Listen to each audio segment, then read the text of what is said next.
Now this was the pantry space before any internal changes. The ceiling felt low and I wanted to make the room feel taller and more usable.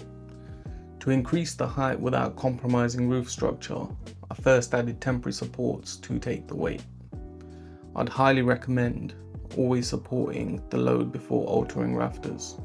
It keeps everything stable and safe whilst you work.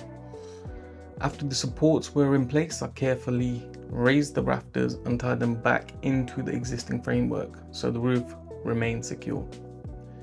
Once the rafters were lifted, I framed out the cavity above the wall to gain extra ceiling height while keeping everything structurally sound.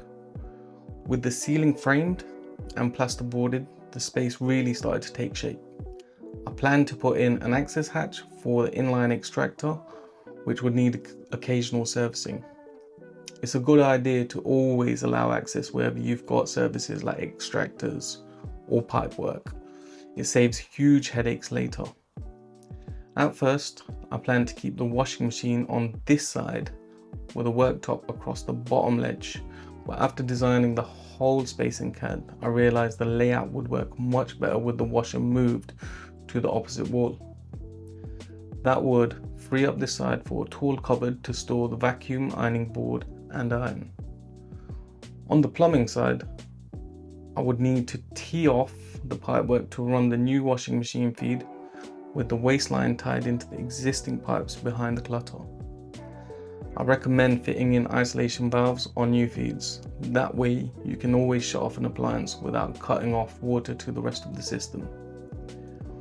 For the electrics, I was going to spur off the socket on the other side of the wall, running into a junction box behind the washer and then into a fuse switch for safe control.